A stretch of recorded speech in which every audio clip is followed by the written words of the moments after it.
Hola chicos, ¿qué tal? Buenos días. Les saluda su profesor y amigo Jesús Narro Vázquez. Bien, bajo la dirección y la supervisión de la dirección del Colegio Uribes School y la promotoría del mismo y de nuestra casa de estudios, es que vamos a facilitar la llegada de una información a través de este medio a ustedes.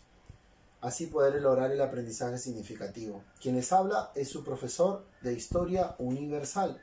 Conmigo vamos a estudiar todo el año o todo lo que resta este 2020. Así es, pronto nos encontraremos en aula. No sin antes también hacerles las recomendaciones, chicos. Comentemos a mamá, a papá a seguir respetando la cuarentena, a lavarnos la mano como mínimo 20 segundos y seguir teniendo cuidado al salir de casa. Pues todos tenemos que colaborar y sumarnos para luchar en contra de esta pandemia, en contra de este virus. Bueno, pues el día de hoy he preparado algo para mis chicos de primero de secundaria.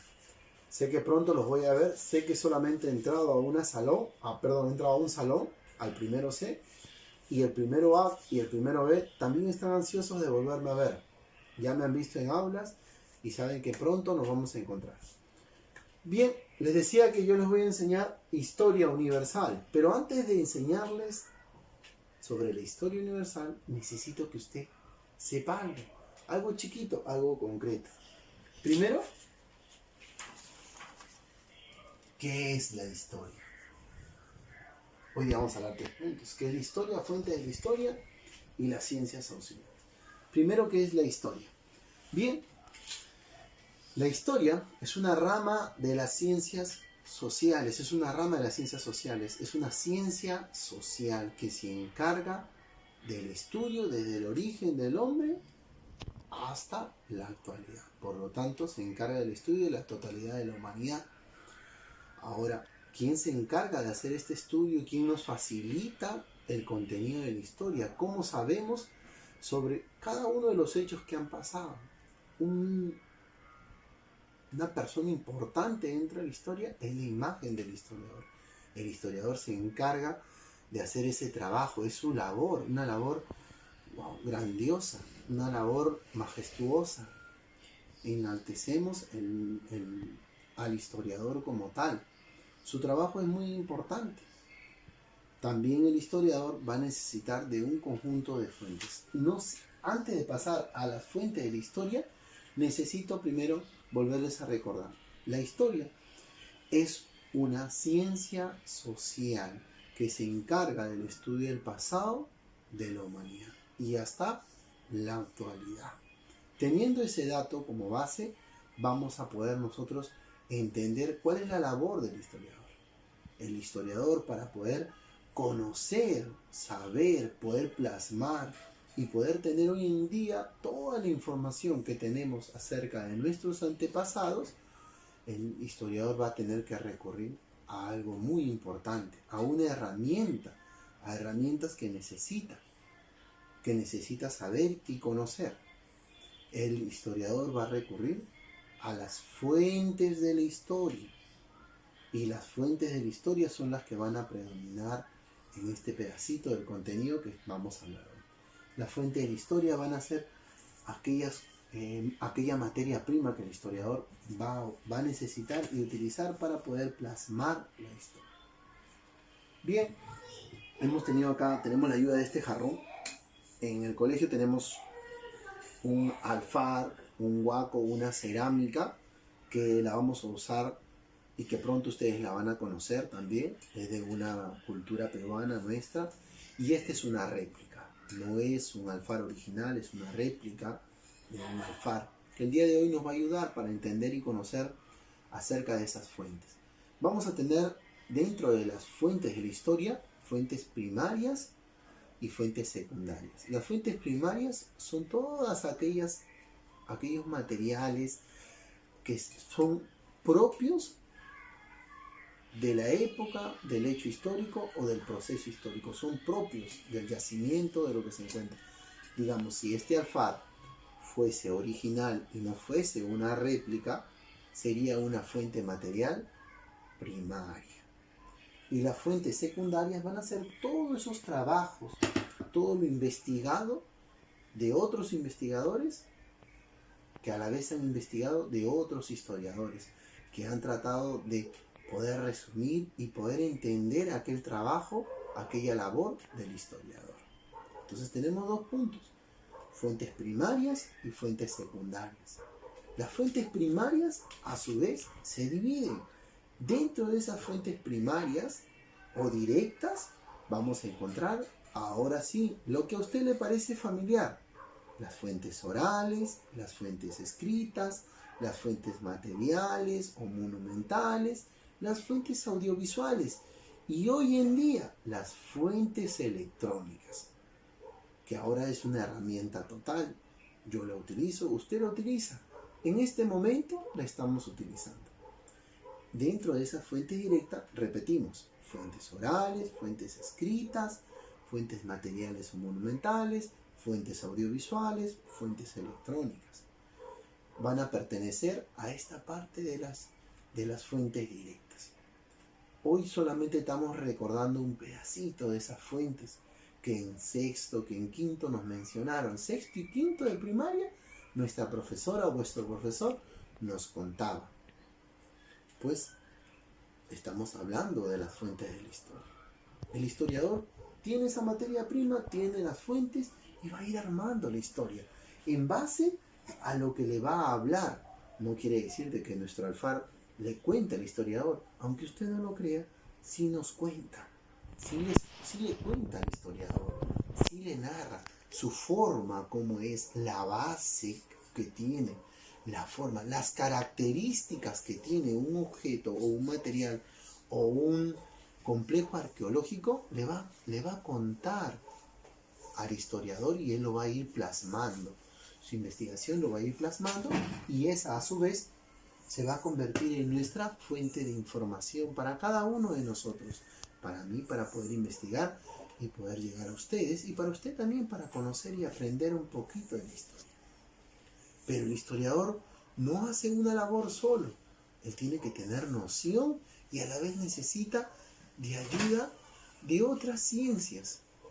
Por eso que también nosotros hemos resaltado acá que va a necesitar de las ciencias auxiliares, que van a brindar auxilio, un disque auxilio al historiador, ¿no? Por ejemplo, digamos, cuando vamos a hablar acerca, nosotros vamos a utilizar un poquito esto, ¿no? Cuando vamos a hablar nosotros acerca de la prehistoria, digamos, el historiador necesita ¿qué cosa primero? De la prehistoria, el historiador necesita la ayuda de un antropólogo y de un arqueólogo. El antropólogo va a ir identificando los huesos y va a ir diciendo: esto es de un hueso animal, este es de un hueso humano, y el arqueólogo va a ir descubriendo los yacimientos, va descubriendo los espacios y va a ir encontrando. Entonces, junto a esas ciencias y a esos representantes de cada una de esas ciencias, es que se va a ir construyendo la historia. Por lo tanto, la historia va a tener un objeto de estudio. ¿Y quién es el objeto de estudio?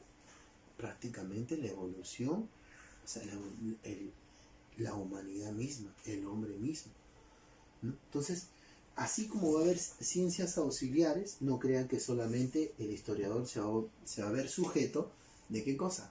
De la arqueología, de la antropología, de la geografía, de la numismática, el estudio de las monedas, si es que encuentra una moneda, si es que a su vez también él encuentra unos escritos de la paleografía.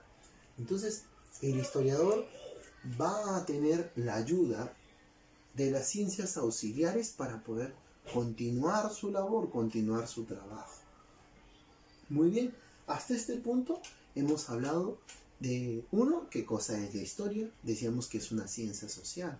Cuando investiguemos vamos a encontrar diferentes definiciones y conceptos, ¿no? Que se encarga de estudio de la evolución de la humanidad o del hombre o en su total de la humanidad. Que la labor la hace el historiador, una gran labor que hace el historiador, y que dentro de ello vamos a tener las fuentes de la historia, que son las herramientas o la materia prima para el historiador, y que se clasifican en primarias y secundarias, y que dentro de las primarias están orales, escritas, materiales o monumentales, audiovisuales y electrónicas, y que dentro de las secundarias son todos los trabajos que en la actualidad tenemos. Uno de ellos también son los libros que están de manera dosificados para poder entender y conocer la historia. Pasado eso, el historiador necesita del conocimiento de otras ciencias auxiliares y del apoyo de las ciencias auxiliares para poder continuar su labor. Bien, sabiendo esto, ustedes saben, y vuestros padres también, que la historia está cargada de fechas, datos y acontecimientos. ¿Usted se imagina qué pasaría si nuestra historia tuviese un desorden? ¿Se imagina?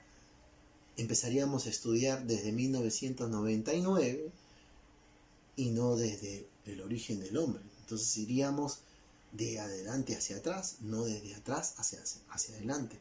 Por eso es importante la historia, porque estudiamos historia para conocer el pasado. El objeto de estudio es conocer el pasado, comprender el presente y proyectarnos hacia el futuro. Por eso es importante la historia. Es necesario que todos recordemos ese concepto siempre. Estudiamos historia para conocer el pasado, comprender el presente y proyectarnos hacia el futuro. Un punto muy importante para cada uno de nosotros, y de no olvidarse, si gusta tome nota y lo volvemos a repetir. Conocer el pasado, entender el presente y proyectarnos hacia el futuro. Y lo vamos a aplicar a diario en nuestras vidas. Entonces, como la historia está cargada de datos, de fechas y de hechos históricos, es necesario que todo lleve un orden. Y como el historiador se apoya en las ciencias auxiliares, ese orden le va a dar la cronología. Esta ciencia de la cronología le va a ayudar al historiador a dar ese orden para poder entender los periodos y etapas. Tenemos un esquema así alzadito nomás de lo que es la periodificación de la historia, en este caso. Tenemos la prehistoria y la historia propiamente dicha. ¿Por qué está dividida? Porque hasta hace un corto tiempo decíamos, ¿no?, que todo aquello que no tiene escritura o que no se conoce es considerado parte de la prehistoria. Y una vez ya que se dio la invención de la escritura cuneiforme, empieza la historia propiamente dicha. Y estas a su vez se han dividido o subdividido en edades de la historia para tener un orden. Y cada una a través de un hecho histórico ha ido cambiando. Profesor, entendemos de que hay edades, sí, muy bien, de que está la prehistoria y la historia, y que dentro de ellas hay edades, profesor. Pero ¿cuándo sucede el cambio, profesor? Sucede el cambio cuando pasa un hecho histórico. Un ejemplo nomás. En la Edad Antigua, ¿no?, empieza con la invención de la escritura y termina con la caída de Roma de Occidente, gracias a las invasiones bárbaras. Hasta ese punto se abre la Edad Antigua. Una vez que cae el Imperio Romano, surge una nueva edad a raíz de ese hecho histórico. Y así sucesivamente. El descubrimiento de América en 1492 van a ir modelando cada una de las edades de la historia. Bien, chicos, yo necesito que usted haga un resumen de lo hablado hoy en este breve video. 2, que plasme el cuadro de periodificación histórica. Y a su vez, dejarle una sencilla pregunta. ¿Quién es el padre de la historia? ¿Quién es ese personaje ilustre que es conocido como el padre de la historia? Que haga su biografía y que usted conozca un poquito más de la historia. Hasta este punto nosotros vamos a hablar. De aquí en